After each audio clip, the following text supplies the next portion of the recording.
Everyone was friendly, until 9 p.m. After that, no one picked up.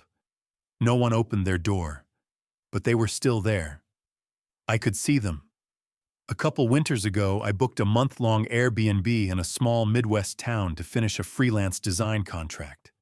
Cheap place, quiet. Big windows that looked out onto snow-covered streets. The town had charm, real charm. Brick storefronts with wreaths in the windows. A diner that closed at 8. A hardware store where the guy behind the counter called me sir, like I was a regular. The host left a handwritten welcome note and fresh towels. The kind of place where people say good morning when you pass them, even if they don't know your name. I settled in fast. By the end of the first week, I had a routine. Work from 10 to 5, grab dinner at the diner or make something simple, then watch TV until midnight. It was peaceful. A little too quiet at times, but peaceful. Until the Friday night, I tried to call the diner to place a takeout order at 9:07 p.m. They didn't answer, which would have been normal, except I could see their neon sign still glowing from my kitchen window. I let it go the first time. Figured they'd closed early. But the next night, same thing. Called at 9:03 p.m. Nothing. No ring, just straight to voicemail. But the lights were still on. I saw someone wiping down a table inside. On Sunday, I ran out of coffee filters and called the corner store, which supposedly closed at 10. No answer. Then I tried calling my Airbnb host, just to ask where the extra trash bags were. I got voicemail, twice. So I walked over. The porch light was on. Car in the driveway, TV glowing in the living room. I knocked, waited. Nothing. Then I saw the curtain shift. Someone had looked at me, made eye contact, then moved out of frame. I knocked again. Harder. And I swear I saw the TV volume go down. But no one came to the door. That's when I started testing it. Next night, I went to the gas station at 8:45, bought a soda, talked to the cashier, some high school kid with a name tag that said Ben. I left, waited outside in my car. At exactly 9:01, I walked back in. Door was unlocked, but the place was empty. No Ben, no music, no voices from the back. Just quiet. The register screen was still on, soda cooler humming. It felt like I'd stepped into a paused scene, like the actors had stepped off stage for a reset. I left without touching anything. That night, I walked the block around my Airbnb, porch lights still on, people visible through their windows, cooking, folding laundry, watching TV, but not a single person outside. No cars driving, no sounds, and when I tried calling anyone, diner, store, even 911, it all went straight to voicemail. I left a message with dispatch, just to test it. No one ever called back. I tried leaving town the next night, just to see. Drove down the main road around 9:15, but after 10 minutes I realized I was looping.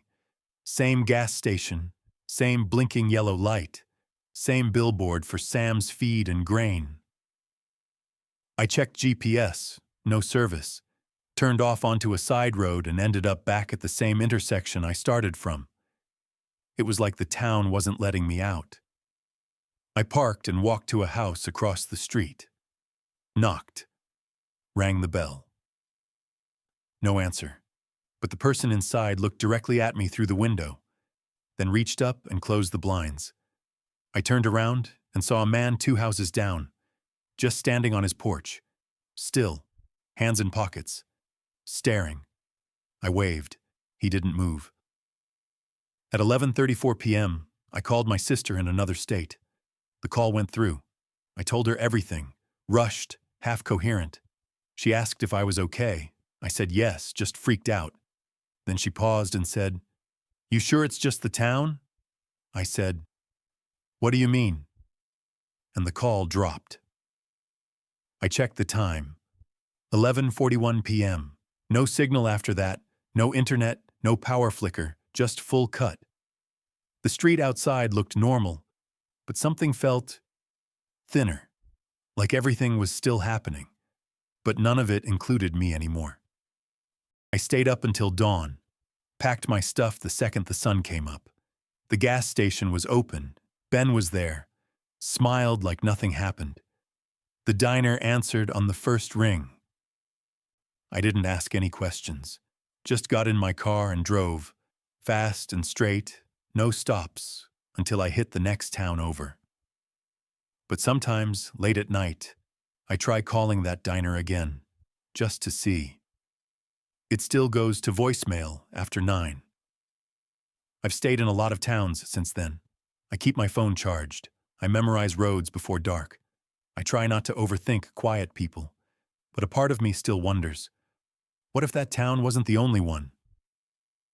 What if every town has an hour when the play ends, and the audience isn't supposed to be there anymore?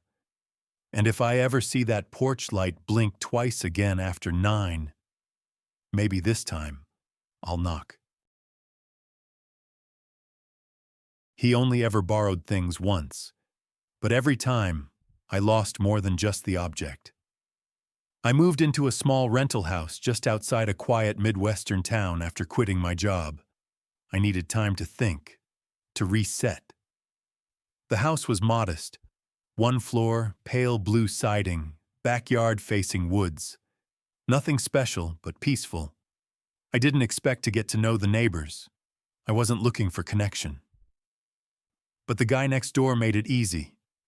He was older than me, maybe mid-40s, neatly kept yard, spent afternoons washing his truck or trimming hedges. He had a calm voice, asked about my car, gave tips on where to find cheap groceries. The kind of guy who offered help without making you feel like you owed him anything. The first time he borrowed something, it felt natural. He knocked just after sunset. Said he was fixing a drawer, needed some duct tape. I gave him the roll. He smiled. Thanks. Just for tonight. I never got it back. I didn't think much of it. It's duct tape. Then, a week later, he borrowed a flashlight, said his had bad batteries, then a pair of garden gloves, then a phone charger. Each time the same line. Just for a bit. None of it came back. At first I figured I was being neighborly, but when I casually asked about the duct tape, he tilted his head and said, "You told me to keep it, didn't you?" Something in his tone threw me. Not defensive. Not smug. Just sure. I checked the drawer where I kept backup tools. It felt emptier than it should, but I couldn't name what exactly was missing. One day, I reached for my old kitchen scissors, blue handle, a little rusted from college, and they were gone. I hadn't loaned those out, I was sure. But when I knocked on his door, he greeted me with the same steady smile. "What scissors?" he asked. I started keeping track. Not on my phone, I didn't trust that. I wrote things down in a physical notebook, took photos of drawers, cabinets, shelves. I made a full inventory one night, left the notebook on the kitchen counter. By morning, it was gone. No sign of forced entry, no other item disturbed, just the notebook. And when I checked my phone photos, half of them were corrupted. Others were fine, but the objects in question, like the flashlight, the gloves, weren't in the frame anymore. Just empty space.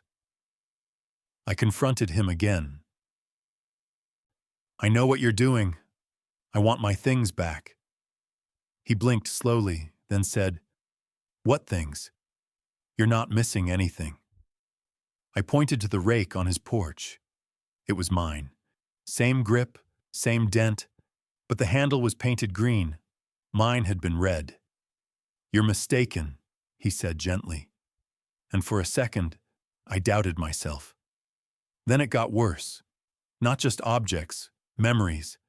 I went to make coffee and forgot where I kept the filters. Couldn't remember what brand I used. One afternoon, I stared at my laptop wallpaper and couldn't remember the name of the city skyline on it. It was where I grew up.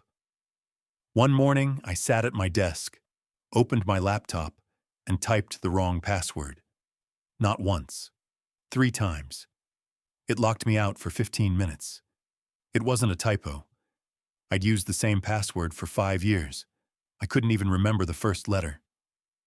That same day, I walked past my hallway mirror and hesitated, because for half a second, I didn't recognize the jacket I was wearing, or why it smelled like someone else's cologne.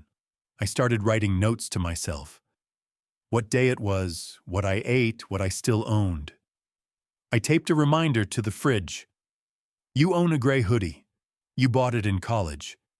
You wore it to your uncle's funeral. 2 days later, the hoodie was gone. So was the note. When I asked him directly, "Did you take my hoodie?" he looked at me, sincerely puzzled, and said, "I've never seen you wear a hoodie." I couldn't tell if he was lying or if he truly believed it. I installed a small indoor camera, pointed it at my entryway and hallway, synced it to a private drive, password protected. That night, I left a single sticky note on my desk. "If you take anything else, I will remember." When I woke up, the camera was gone. So was the note. The file on the cloud? Deleted. That day, I stood in the center of my living room, spinning slowly, trying to remember what furniture used to be where. My bookshelf looked too clean. Fewer titles. I looked through photos on my phone, vacation shots, family dinners, and realized I couldn't recall some of the people. Names, faces, completely blank. Then I noticed the time on my microwave was wrong. 4 hours ahead. But I hadn't changed it. I decided to leave. Packed a duffel with what I could still remember as mine. Laptop, a few clothes, left everything else. When I walked outside, he was on his porch, sipping coffee, smiled like always. "You moving out?" "Yeah." He nodded. "Good idea. You didn't seem comfortable here." There was something final in his tone. Before I left, I glanced back at the house, and something stopped me. The front window, curtains open, and inside, for just a second, I thought I saw myself. Same clothes, standing, still. Then the curtain fell. I haven't gone back. But lately, I've started forgetting things again. Not big things, just small ones. A mug, a book title, a middle name. And sometimes, when I close my eyes, I see his face, calm, unbothered, like a librarian putting things back in place. And I wonder, what if he never took anything at all? What if I gave it to him? Willingly. Since then, I lock everything, keep records, set reminders. I write notes and hide them. But part of me still wonders, what if he was right? What if all he ever did was help me let go? And what would happen if I went back and offered him something on purpose, just to see what else he might take? They didn't move. They didn't talk. They just sat in silence, until one of them turned and smiled at me, and I saw my own face. I took a short-term construction job in a small southeast town last spring. 6-week gig, easy work, decent pay, came with housing. The place was remote, surrounded by forest and red clay roads. Most of the locals had that seen everything look. Bars closed at 9. No fast food chains, just gas stations, a general store, and a church that doubled as a rec center. The job site was a few miles outside town. Some company out of state had leased land to dig a new access tunnel. Nothing controversial, but people talked. They didn't like outside men bringing outside rules. I didn't care. I kept my head down, showed up on time. The first time I saw them was on a Tuesday morning. 4 guys in yellow reflective jackets, hard hats, steel-toed boots, sitting on a bench near the old post office, not talking, not looking around. Just sitting. Perfectly still. Eyes straight ahead. I figured they were part of another crew, except no one ever saw them working. Every day that week I saw them. Same bench, same posture, always in pairs or groups of 4. Never more, never fewer. They didn't smoke, didn't drink coffee, didn't speak, just sat. Sometimes one would be on a folding chair near the gas station, or standing under the awning of the library, hands in pockets, staring out at nothing. I asked one of the local guys on my crew, "What's with the yellow jackets?" He glanced over and said, "Company watchers." I asked, "For what?" He just shrugged and said, "Not us." That answer stuck with me. Later that day, I watched a woman walking her dog pause as she approached them. The dog growled, low and steady. She didn't scold it, just crossed the street, eyes forward, and didn't look back. Same with a cashier at the general store. When I mentioned them, she smiled too wide and changed the subject mid-sentence. Everyone seemed to know, and no one would talk. Next morning, one of them stood across from my motel window. Didn't knock, didn't look away, just stood there until I left for work. I started tracking them, not obsessively, but I couldn't ignore it. No matter what time of day, one of them was visible. Never inside buildings, always outside, always still, watching. I once saw a kid try to say hi to one near the ice machine outside the corner store. The guy didn't respond, didn't blink. Another worker joked about it, said maybe they were mannequins. Next day, that worker didn't show up. No one asked about him. When I pressed our site lid, he said, "Sometimes people move on." But the weirdest thing? One morning, I saw a 5th man in yellow, and he was wearing my brand of boots.